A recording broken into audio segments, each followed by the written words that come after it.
You are losing clients because of this one problem. That is, when you get on a sales call, तो आप अपनी expertise prove करने में लगे हो. You are proving that you have great service. You are justifying your pricing. You are convincing people to buy from you. And that is where you lose their interest. You are just wondering कि हुआ क्या, मैंने तो best discount offer किया, best pricing दिया, over deliver कर रहा हूँ, गारंटी दे रहा हूँ, फिर भी लोग कहीं और से बाई कर ले रहे हैं, फिर भी लोग रिस्पॉन्स नहीं कर रहे हैं. बिकॉज लोग थक चुके हैं by seeing same commitment, same guarantees, same offers, same deliverables. They don't want more, promises. They want more clarity. They don't want more convincing. They need clarity.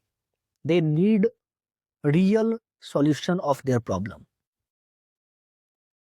So you have to see sales differently. Sales is not just about pitching your offer, sharing pricing, handling some objections and all. It is more about understanding the real problem of your potential buyer, what they are going through, what they want to achieve, and how your service can actually help them. So when you start working on it, you will see कि लोगों का interest जो है आप में बनना शुरू हो गया है. They are really excited to know more about your offer. Therefore, I'm not a sales trainer. I'm not a sales expert. I am just a sales practitioner who have been doing sales for my own agency, and I'm just here to share some of my learnings so that कि आप उसको apply कर सको, implement कर सको. And this is especially for someone who is selling into high ticket, anything above 40 or 50K. ठीक है? तो कई बार मैं क्या देखता हूँ कि कई बार तो लोग एक प्रपोजल बनाते हैं and they send same proposal to everyone, and they are just expecting कि चलो कहीं से कन्वर्जन आएगा. But that is not how it works. You have to understand the real problem of your potential audience, what exactly they want to achieve. And for that you have to diagnose the problem properly.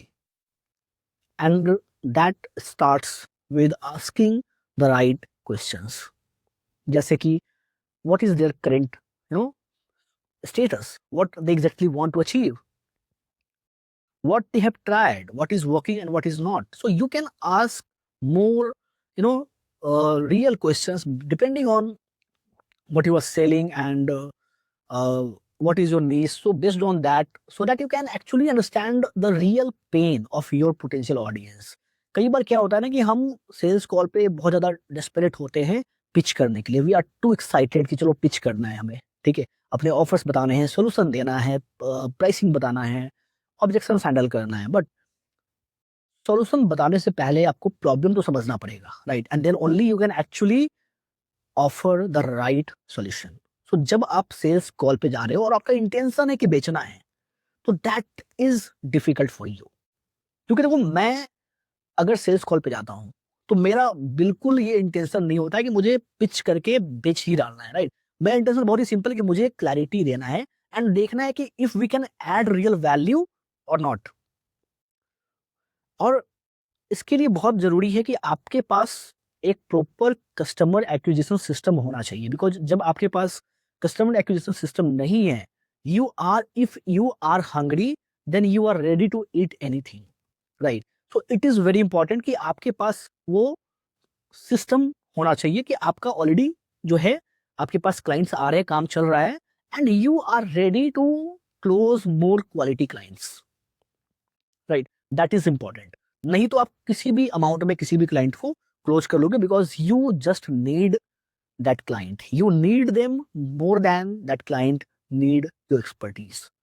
तो ये बहुत ही important है, so that you can build a sustainable business, build a sustainable client acquisition system.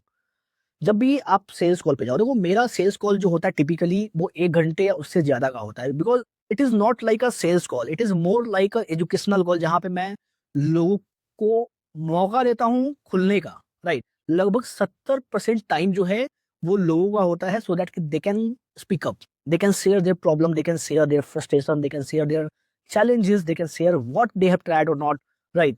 And 30% time जो होता है जहाँ पे मैं लोगों को सॉल्यूशन देता हूँ, मैं लोगों को इंसाइट देता हूँ, मैं पिच करता हूँ, मैं ऑब्जेक्शन हैंडल करता हूँ।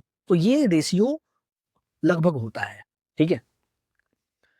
अब मैं आपको एक एग्जांपल देता हूँ। आज से कुछ महीनों पहले मैं एक सेल्स कॉल पे था और जो क्लाइंट था वो ऑलरेडी किसी मार्केटिंग एजेंसी के साथ काम कर रहा था एंड काफ़ी सारे उनके ऑब्जेक्शंस थे। लगभग 1 घंटे वो कॉल चला, बट स्टिल फिर भी वो कन्वर्ट नहीं हुआ। फिर उसके बाद भी 2-3 कॉल्स फॉलो-अप कॉल्स हुए, वो भी काफ़ी लंबे चले। लगभग 20 मिनट, आधे घंटे का वो फॉलो-अप कॉल्स भी था। तो लगभग 2 ढाई घंटे का टोटल कॉल रहा, फिर भी वो कन्वर्जन नहीं हुआ। कई बार होता है लोग कन्वर्ट नहीं होते हैं। बट आफ्टर 6 मंथ्स मेरे पास एक मैसेज आता है व्हाट्सएप पे और someone reached out to me for some service. मैंने रिस्पॉन्स नहीं किया, लेट रिस्पॉन्स किया, काफ़ी स्लो मैं रिस्पॉन्स दे रहा था, ठीक है? लगभग 6 घंटे बाद, 4 घंटे बाद ऐसे मेरा रिस्पॉन्स जा रहा था। तो वो कॉल के सामने से फ़ॉलो-अप कॉल किया मुझे and then we got on a call first time and same day वो डील क्लोज़ हुआ and that was a referral जो कि उस क्लाइंट ने रेफर करा था इस पर्टिकुलर पर्सन को आफ्टर 6 मंथ। देखो, अगर मैं किसी को पिच करता हूँ, people don't remember that because हज़ारों लोग पिच कर रहे हैं एवरी सिंगल डे। बट अगर आप किसी को क्लैरिटी देते हो, किसी को इनसाइट देते हो, तो लोग उसको याद रखते हैं, लोग उसको लंबे समय तक याद रखते हैं। अब खुद सोचो कि 6 महीने बाद कोई रेफर कर रहा है और ऐसे ये एक एक्सेप्शनल केस नहीं है, बहुत सारे ऐसे एग्ज़ाम्पल्स हैं। ऐसे-ऐसे लोग हैं जो 6 महीने बाद, 8 महीने बाद, 1 साल के बाद वापस आए हैं और वो कन्वर्ट भी हुए हैं, ठीक है? तो ओवरऑल सेल्स का मतलब क्या है? इस पूरे सेशन का मतलब क्या है, जो आपका सेल्स कॉल का सेशन है? इसका ये ऑब्जेक्टिव नहीं कि हमें बेच डालना है, हमें अपना टारगेट पूरा करना है। इसका मतलब है कि आपको ये इवैल्यूएट करना है कि एक्चुअली में जो प्रोस्पेक्ट है वो आपके लिए और आप उनके लिए फिट हो या नहीं। सबसे पहले तो ये देखना है कि चलो वो कॉम्पैटिबिलिटी बन रहा है या नहीं, कि आप उनके साथ काम कर सकते हो। माइंडसेट मैच हो रहा है या नहीं, विज़न मैच हो रहा है या नहीं। उसके बाद देखना है कि आप एक्चुअली में क्या वैल्यू ऐड कर सकते हो, ठीक है? रियली में क्या वैल्यू ऐड कर सकते हो, ठीक है? तो वो समझना बहुत ज़रूरी है। कई बार हम क्या करते हैं कि हम इम्पल्सिवली सेल कर लेते हैं just to get some revenue. That is not your approach should be. तो आपको ये समझना है कि किनके साथ काम नहीं करना है, वो क्लैरिटी होना बहुत ज़रूरी है। आपका आईसीपी जो है, आइडियल कस्टमर प्रोफाइल, उसको डिफाइन करना बहुत ज़रूरी है और किनको एक्सक्लूड करना है उस लिस्ट से, ये भी क्लियर होना बहुत ज़रूरी है। क्योंकि जब आप लोगों को एजुकेट करते हो, जब आप इनसाइट शेयर करते हो, तो लोग आपको याद रखते हैं and people love to buy from someone जिनसे उनको कुछ सीखने को मिलता है, जिनसे उनको कुछ इनसाइट मिलता है। सो आपको जो सेल्स अप्रोच फॉलो करना है, that should be more like a consultative selling and not like a hard selling.